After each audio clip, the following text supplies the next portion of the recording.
करे या न करे 2026-31 मार्च को नक्सलवाद इस देश से समाप्त हो जाएगा।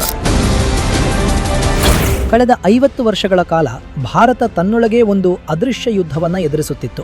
ಗಡಿಯಾಚೆಗಿನ ಶತ್ರುಗಳ ಜೊತೆ ಹೋರಾಡುತ್ತಿರುವಾಗಲೇ ನಮ್ಮನ್ನು ಒಳಗಿನಿಂದಲೇ ಕೊಲ್ಲುತ್ತಿದ್ದ 0.5 ಫ್ರಂಟ್ ಈ ನಕ್ಸಲಿಸಂ. ಪಾಕಿಸ್ತಾನ ಮತ್ತು ಚೀನಾದಂತಹ ಶತ್ರುಗಳು ಫಂಡ್ ಮಾಡುತ್ತಿದ್ದ ಈ ಛಾಯಾ ಯುದ್ಧಕ್ಕೆ ಅರ್ಬನ್ ನಕ್ಸಲರ ಬಲವಾದ ರಕ್ಷಣೆ ಇತ್ತು. ನಮ್ಮ ಯೋಧರು, ರಾಜಕಾರಣಿಗಳು, ಸಮಾಜ ಸೇವಕರು, ಶಿಕ್ಷಕರು ಮತ್ತು ಬಡ ಕಾರ್ಮಿಕರು ಸೇರಿದಂತೆ 20,000ಕ್ಕೂ ಹೆಚ್ಚು ಮುಗ್ಧ ಭಾರತೀಯರನ್ನು ಬಲಿಪಡೆಯಲಾಯಿತು. 2014ಕ್ಕೂ ಮೊದಲು ಕಾಂಗ್ರೆಸ್ ಆಡಳಿತದಲ್ಲಿ ಸಶಸ್ತ್ರ ಮಾವೋವಾದಿಗಳನ್ನು ದಾರಿ ತಪ್ಪಿದ ಯುವಕರು ಎಂದು ಕರೆದು ಅವರ ಕೃತ್ಯಗಳನ್ನು ವಿಶ್ವವಿದ್ಯಾಲಯಗಳಲ್ಲಿ ವೈಭವೀಕರಿಸಲಾಗುತ್ತಿತ್ತು. ಆದರೆ ಅತ್ತ ಕಾಡಿನಲ್ಲಿ ನಮ್ಮ ಯೋಧರು ರಕ್ತ ಸುರಿಸುತ್ತಿದ್ದರು. ನಮ್ಮ ಭದ್ರತಾ ಪಡೆಗಳನ್ನು ಯಾವುದೇ ಸ್ಪಷ್ಟ ಆದೇಶ, ತಂತ್ರಗಾರಿಕೆ ಅಥವಾ ಬೆಂಬಲವಿಲ್ಲದೆ ದಟ್ಟ ಕಾಡುಗಳಿಗೆ ಕಳುಹಿಸಿ ಅವರ ಕೈಕಟ್ಟಿ ಹಾಕಲಾಗಿತ್ತು. ಇಡೀ ಜಿಲ್ಲೆಗಳೇ ರೆಡ್ ಕಾರಿಡಾರ್ ಆಗಿದ್ದವು. ರಸ್ತೆ, ಆಸ್ಪತ್ರೆ, ವಿದ್ಯುತ್, ಶಾಲೆಗಳನ್ನು ಕಿತ್ತುಕೊಳ್ಳಲಾಗಿತ್ತು. ದಶಕಗಳ ಕಾಲ ಬಡ ಬುಡಕಟ್ಟು ಜನರಿಗೆ ಮತದಾನದ ಹಕ್ಕೇ ಇರಲಿಲ್ಲ. ಅಲ್ಲಿ ಬಂದೂಕೆ ಸರ್ಕಾರವಾಗಿತ್ತು. ಆದರೆ 2014ರಲ್ಲಿ ಬಿಜೆಪಿ ಅಧಿಕಾರಕ್ಕೆ ಬಂದಾಗ ನಿಯಮಗಳು ಬದಲಾದವು. ಪ್ರಧಾನಿ ನರೇಂದ್ರ ಮೋದಿಯವರ ಅಚಲ ರಾಜಕೀಯ ಇಚ್ಛಾಶಕ್ತಿ ಸ್ಪಷ್ಟವಾಗಿತ್ತು.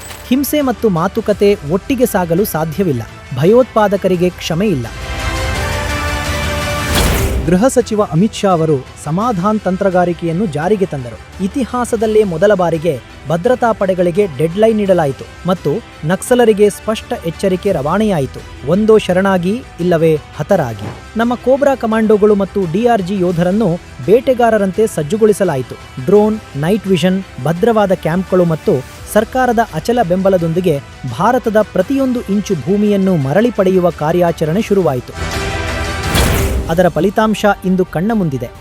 ರೆಡ್ ಕಾರಿಡಾರ್ ಇಂದು ಡೆವಲಪ್ಮೆಂಟ್ ಕಾರಿಡಾರ್ ಆಗಿ ಬದಲಾಗಿದೆ. 2013ರಲ್ಲಿ 126ರಷ್ಟಿದ್ದ ನಕ್ಸಲ್ ಪೀಡಿತ ಜಿಲ್ಲೆಗಳು ಇಂದು 10ಕ್ಕಿಂತ ಕಡಿಮೆಯಾಗಿವೆ. ಹಿಂಸಾಚಾರ 77% ಮತ್ತು ಪ್ರಾಣಹಾನಿ 90% ಕುಸಿದಿದೆ.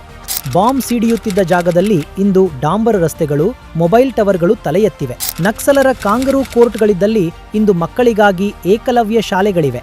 ಎಂದೂ ಬ್ಯಾಲೆಟ್ ಬಾಕ್ಸ್ ನೋಡದ ಹಳ್ಳಿಗಳು ಇಂದು ದಾಖಲೆಯ ಮತದಾನ ಮಾಡುತ್ತಿವೆ. ಸಾವಿರಾರು ನಕ್ಸಲರು ಶಸ್ತ್ರ ತ್ಯಜಿಸಿ ಮುಖ್ಯವಾಹಿನಿಗೆ ಮರಳಿದ್ದಾರೆ. 50 ವರ್ಷಗಳಲ್ಲಿ ಸಾಧಿಸಲಾಗದ್ದನ್ನು ಕೇವಲ 12 ವರ್ಷಗಳಲ್ಲಿ ಬಹುತೇಕ ನಿರ್ಮೂಲನೆ ಮಾಡಲಾಗಿದೆ. ಇದು ಕೇವಲ ಒಂದು ಗೆಲುವಲ್ಲ, ಇದೊಂದು ನಾಗರಿಕತೆಯ ವಿಜಯ. ನೆನಪಿರಲಿ, ಕಾಂಗ್ರೆಸ್ ಅವರಿಗೆ ಆಶ್ರಯ ನೀಡಿತು, ಬಿಜೆಪಿ ಅವರನ್ನು ಅಂತ್ಯಗೊಳಿಸಿತು.